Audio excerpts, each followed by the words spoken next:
परंपरा उन्होंने स्थापित की।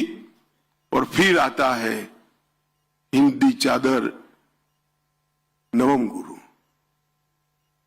मैं कई बार मेरे मत क्षेत्र में गुजरात में भी कहा हूं, अगर गुरु तेग बहादुर न होते तो हम कोई हिंदू न होते, कोई सिख नहीं होता, पूरा भारत समाप्त हो गया होता। इस देश पर नवम गुरु के जो उपकार है वो 5000 साल के बाद भी इसका शुक्राना अदा नहीं हो सकता, कोई भूल नहीं सकता। जब कश्मीर के पंडित उनके पास गए और कहा हमारा जबरन धर्म परिवर्तन हो रहा है, हमें बचाइए, आप ही बचा सकते हैं, तब उन्होंने उनके मुख से एक वाक्य निकला कि ये जुर्म तभी रुकेगा धरती कोई महान आत्मा का बलिदान मांगती है। और मित्रों, उसी वक्त कहते हैं ना, पूत के लक्षण पालने से, उसी वक्त 8 साल का बालक गोविंद राय दशम पिता पास में खड़े थे। उन्होंने एक क्षण का भी विचार करके करे बगैर कहा कि आपसे महान कौन हो सकता है, अगर बलिदान देना है तो आपको ही देना चाहिए। एक 8 साल का बच्चा अपने पिता को कहता है कि आप तो बड़े महान हो, अगर बलिदान देना है तो आपको देना चाहिए, रोक के धर्म परिवर्तन को। और फिर नवम गुरु की वो महान यात्रा दिल्ली तक की, और औरंगजेब को कहा कि धर्म परिवर्तन बंद करो, मुझे अगर धर्म परिवर्तित कर देते हो तो पूरा भारत धर्म परिवर्तन करने के लिए तैयार है। और जो यातनाओं का वर्णन है, मैं तो यहां बोलना भी नहीं चाहता, बोल भी नहीं सकता। इतनी यातनाएं सहन करने के बाद भी जुल्मी और अत्याचारी लोगों के सामने अपने मक्कम इरादों को कभी उन्होंने पिघलने नहीं दिया। ढेर सारी यातनाएं सहन कर कर अपना बलिदान दिया। दिल्ली का शीशगंज गुरुद्वारा आज भी और सैकड़ों साल बाद भी सभी देशभक्तों के लिए सबसे बड़ा तीर्थ स्थान बना हुआ पड़ा है। और ये सभी देश के लोगों को दिखाता है कि एक व्यक्ति अगर चाहे तो शासक कितना भी जुर्मी हो कुछ नहीं कर सकता, व्यक्ति का बलिदान उसको शासक से ऊपर उठा लेता है। और तिलक और जनेऊ इसकी रक्षा के लिए, हिंदुओं की रक्षा के लिए, स्वधर्म की रक्षा के लिए उन्होंने अपना बलिदान दिया। और कोई दुनिया के इतिहास में बलिदान नहीं मिलता ऐसा।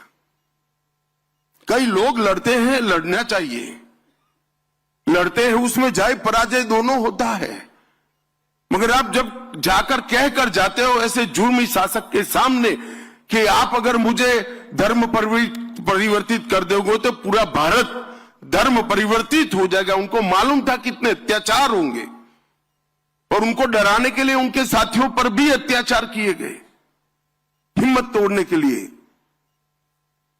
मगर जरा भी डिगे बगैर अपना बलिदान दिया। और वो ही प्रेरणा दशम पिता के लिए एक बहुत बड़ा संस्कार का स्रोत बन गई। और दशम पिता ने जो किया वो तो बड़ा कमाल कर दिया। खालसा पंथ की स्थापना की और उनको कई लोग आज भी झिझकते हैं, मगर मैं हमेशा कहता हूं कि ये नवम गुरु और दशम पिता न होते तो भारत में कोई भी ना हिंदू होता ना सिख होता, सब हमारे संस्कार धर्म समाप्त हो जाते। और इसीलिए उनको हिंद की चादर कहते हैं। उनको पंजाब की चादर नहीं कहा, उनको हिंद की चादर कहा गया। पूरे इतने विशाल देश के सभी धर्मों की रक्षा के लिए उन्होंने अपना बलिदान दिया। और दशम पिता के जीवन को तो कौन भूल सकता है। इतनी कम आयु का जीवन, इतना विद्वान व्यक्ति, फारसी भी बोल सकते थे, ब्रज भाषा भी बोल सकते थे, संस्कृत बचपन से सीखे थे, गुरुमुखी में कई ग्रंथों की रचना की, लगभग 7 भाषाओं को अच्छे तरीके से वो जानते भी थे और बोल सकते थे। बहुत अच्छे कवि थे, बहुत अच्छे घुड़सवार थे।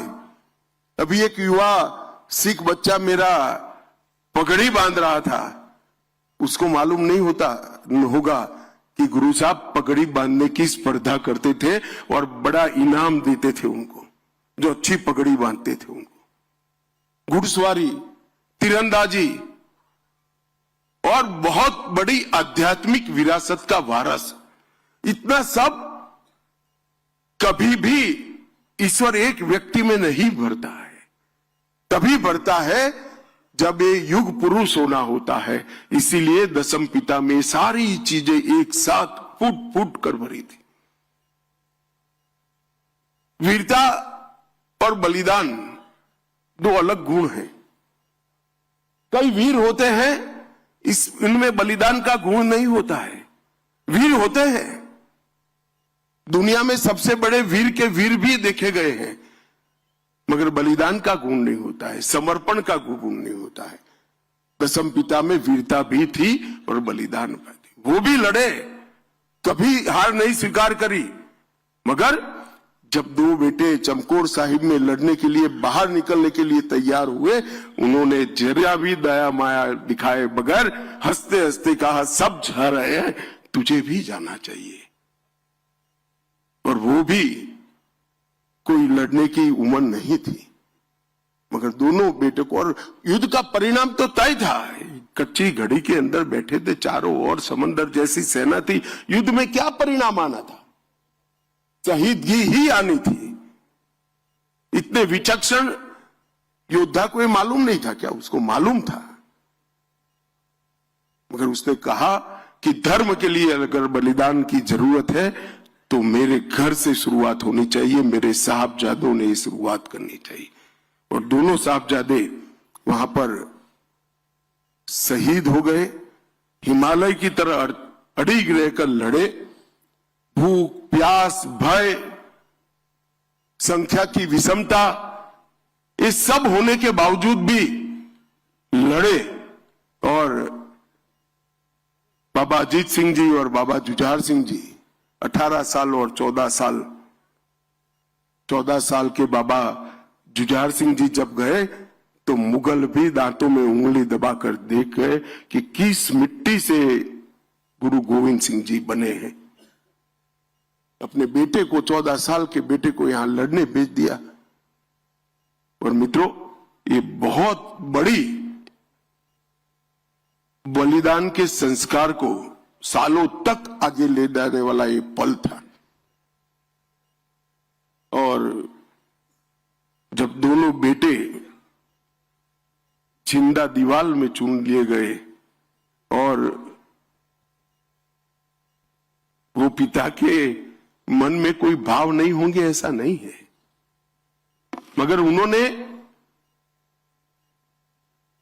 इस भाव को कभी ऊपर नहीं आने दिया। और दोनों बेटे दीवार में चुनवा लिए गए और जुर्म और धर्मांधता की एक प्रकार से इंतहा का उदाहरण मुगलों ने दुनिया ने के सामने रखा। और मुझे तो आज भी वो पल की मैं थोड़ा रिवाइंड कैसेट चलाकर दिमाग में सोचता हूं कि माता गुजरी ने पगड़ी ढंग की बांधकर बच्चों को वहां भेजा होगा। वो मां के हृदय पर क्या गुजरी होगी, अपने पोतों को वहां भेजना और इतनी बहादुरी से भेजना कि तुम गुरु गोविंद सिंह जी के बेटे हो, कहीं झुकना मत, डरना मत, धर्म के लिए अड़िग रहना। वो संस्कार बहुत कम लोग अपने बच्चों को दे पाते हैं। मित्रों, जब उनको समाचार मिला, आपके मोबाइल पर तुरंत आएगी ब्रेकिंग न्यूज। स्क्रीन पर सबसे पहले दिखेगी बड़ी खबर, देश दुनिया की हर खबर एक जगह। अब आपके मोबाइल पर तुरंत फटाफट इंस्टॉल कीजिए न्यूज नेशन ऐप और रखिए खुद को अपडेट।